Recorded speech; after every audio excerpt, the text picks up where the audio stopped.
C'est de l'inquiétude, c'est la désinformation, la non-prise de position sereine de la politique envers la population, envers la situation actuelle. C'est vraiment déplorable, c'est déplorable vraiment. Ça fait peur, c'est une crainte, et puis surtout que nous au Mali on ne connaît pas ça, nous ne sommes pas habitués à ça.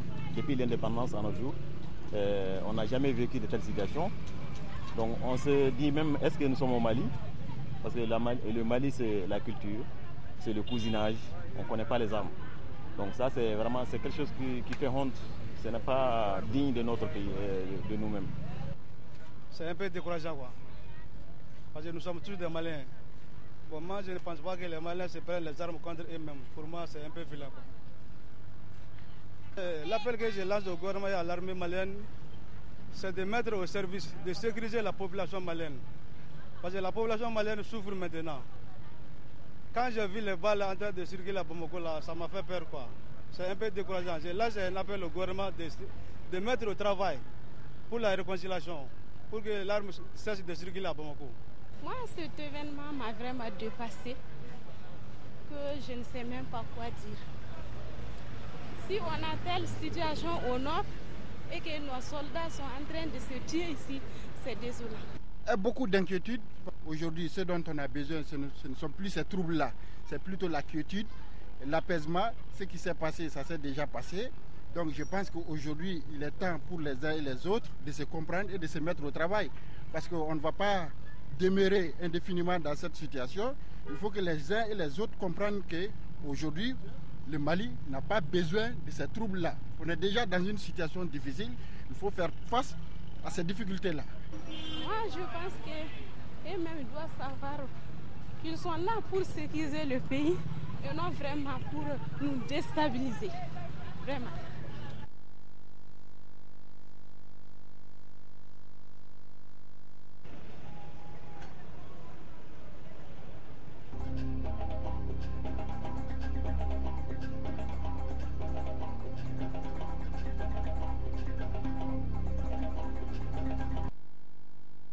Nous avons assisté à une tentative de déstabilisation du pays ces dernières 48 heures qui se sont soldées par une victoire de notre armée et de nos forces de sécurité. Je crois comprendre qu'il y a encore quelques éléments dans la nature, et d'ailleurs c'est la présence de ces éléments en civil et armés dans la nature qui justifie la présence massive de nos forces armées et de sécurité dans la ville de Bamako afin de sécuriser les populations, les business et aussi les bureaux. Restez calme, il n'y a pas lieu de se paniquer, il n'y a aucune alerte. Mon gouvernement et moi-même, si cela était nécessaire, serons les premiers à vous dire de vous mettre à l'abri de tentatives de coups de terroristes ou d'autres. Mais cela n'est pas le cas. Ce sont des rumeurs qui sont circulées par ceux-là même qui ne veulent pas que ce pays retrouve sa stabilité afin de travailler à la libération et à la reconquête de son intégrité territoriale. Je voudrais particulièrement insister sur le cas des étudiants à qui on a fait croire aujourd'hui, selon mes informations, que leur secrétaire général était décédé suite de blessures. Il n'en est rien. M. Traoré est bel et bien vivant. Ceci est fait dans le but simplement de faire sortir les étudiants en force et en masse et de profiter de la confusion que cela va créer pour aller causer des dégâts physiques et matériels à ces étudiants, exacerbant la situation qui est déjà précaire. C'est pour cela que je demande à tous les étudiants et à tous les élèves de rester à leur domicile ces quelques jours, le temps d'y voir clair. Lorsque cela aura été fait, les deux ministres de l'Éducation et de l'Enseignement supérieur reviendront vers vous pour vous dire la situation est tout à fait normalisée et en ce moment, vous pourrez retourner à vos études. Je voudrais aussi dire aux populations que la situation qui prévaut aujourd'hui, à savoir ces tentatives répétées de déstabiliser le pays à travers des fausses rumeurs qui sont semées, D'autres disent que le CNRDRE est en train de distribuer des armes aux gens. D'aucuns disent que les aéroports sont fermés. D'autres disent que les ponts sont coupés. Toutes ces informations sont complètement fausses et erronées. L'aéroport n'est pas fermé. Les armes ne sont pas en train d'être distribuées par le CNRDRE, car la sécurité de tous les citoyens, y compris les membres du CNRDRE, est la responsabilité de ce gouvernement. Et les forces armées et les forces de sécurité veilleront à la sécurité de tous les citoyens. Pas de milices parallèles. Au-delà des élèves, je voudrais saisir l'occasion pour présenter aussi mes condoléances aux familles de ceux qui sont décédés ces quelques jours, que leur âme repose en paix et surtout que leur sacrifice ne soit pas fait en vain. Je voudrais souhaiter à ceux qui sont blessés ou qui sont malades un prompt rétablissement. Pour conclure, je voudrais m'adresser à nos frères et à nos sœurs du Nord. Nous ne vous abandonnerons jamais. Ne vous laissez pas dire cela par les forces qui sont en train d'occuper notre territoire. Nous sommes en train d'organiser des couloirs avec évidemment l'accord des occupants, des couloirs pour acheminer des vivres et des médicaments pour vous. Nous allons discuter avec eux pour que vous puissiez retrouver le plus rapidement possible une vie normale. Ceci nous permettra en ce moment de prendre tout le temps qu'il faut pour procéder à des vraies négociations, à des discussions. Mais ne croyez pas un mot de ceux qui vous disent que vous avez été oubliés. Vous êtes encore notre priorité. La reconquête de l'intégrité territoriale est notre priorité et restera notre priorité jusqu'au bout. Nous sommes obligés cependant, pour accomplir cela, de faire en sorte que ceux qui veulent déstabiliser la nation à partir de l'intérieur, que nous puissions aussi maîtriser cela. Mais ne vous faites pas de doute, cette diversion ne saurait en aucun cas dévier notre attention principale sur la question du Nord. Je demande donc à tous les citoyens de garder leur sérénité et leur calme, de contribuer à l'effort de stabilisation de notre nation, ce qui est l'intérêt de nous tous, et de ne pas jouer entre les mains de ceux-là que cette stabilisation ne conviendrait pas.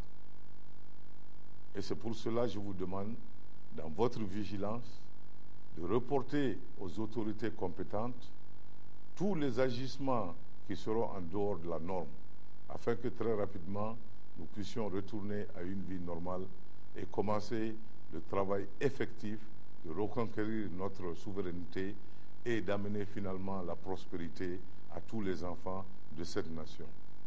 Je vous remercie infiniment pour votre attention et que Dieu garde le Mali, que Dieu bénisse le Mali.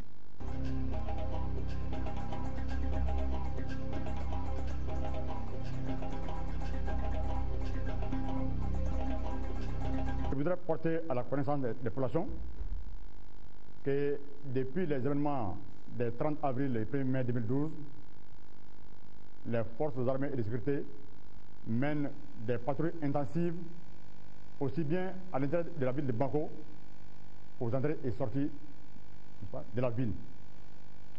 C'est là pour assurer leur mission de sécurisation des populations et de leurs biens.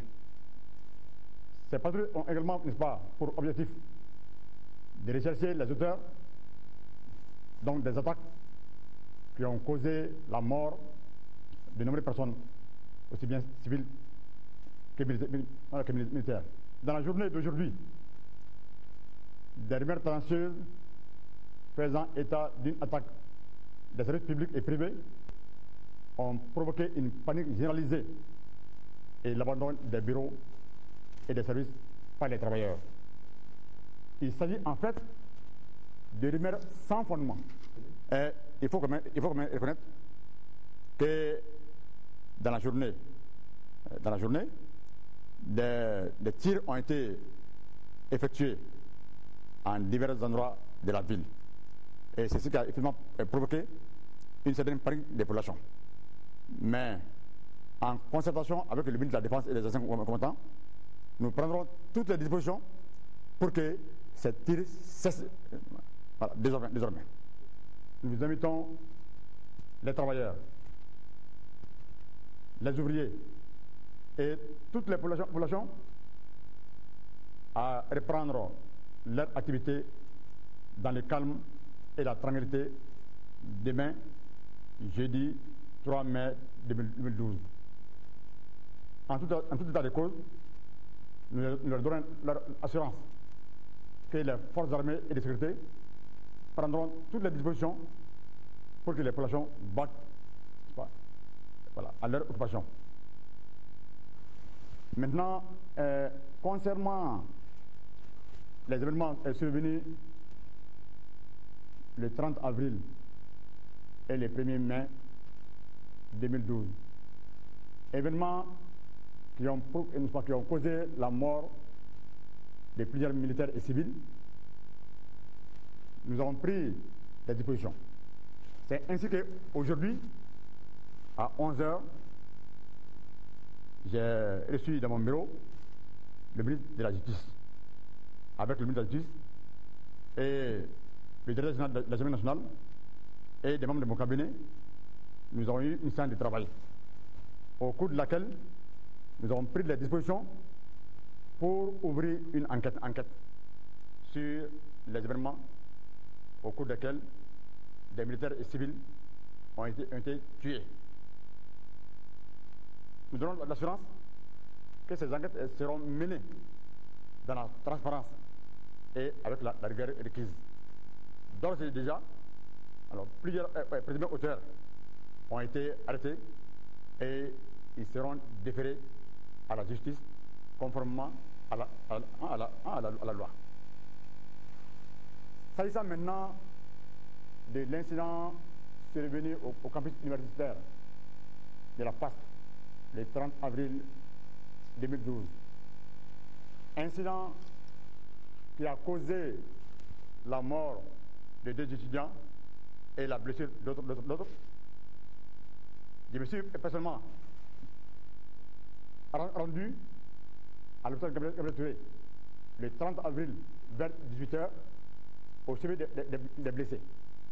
Et aujourd'hui, au cours de mon séance de travail avec le ministre de la Justice, là aussi, nous avons déjà pris les dispositions pour mener une enquête sur ces faits. Nous donnons l'assurance que toutes les personnes qui sont impliquées dans ces actes, n'est-ce pas, crapuleux, seront arrêtées et déférées à la justice. D'ores et déjà, le procureur de la République a saisi la gendarmerie par sa transmis et les enquêtes ont déjà commencé. Et j'ai donné des instructions au directeur général de la gendarmerie nationale pour commencer les enquêtes dès aujourd'hui. Et les juridictions des blessés ont déjà commencé. Je donne l'assurance que cette enquête sera menée jusqu'au bout, dans la transparence et avec la rigueur requise. Maintenant, il nous a aussi été donné de constater que depuis 2 jours, les stations de service, il y a des problèmes. Les citoyens ont de la peine à se faire servir en carburant. Nous voulons donner l'assurance aux propriétaires des stations de service qu'ils peuvent ouvrir les stations pour que les personnes, n'est-ce pas, se ravitaillent. Et d'ores et déjà, les forces armées et de sécurité prendront toutes les dispositions pour assurer la sécurité à ce niveau. Avant de terminer, je voudrais présenter mes condoléances les plus attristées aux familles des personnes qui sont décédées au cours des événements du 30 avril et 1er mai 2012. Et je souhaite également un prompt établissement aux blessés au cours de ces événements. Voilà, merci.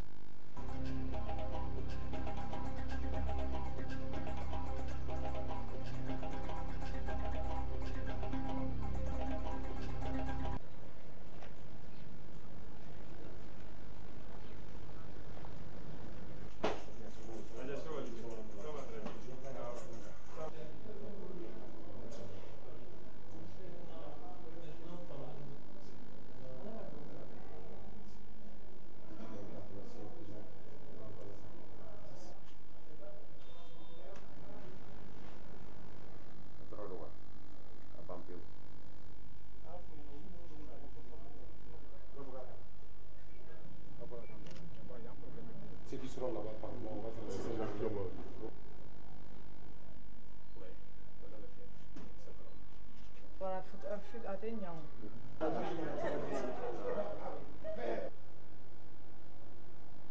est là ensemble.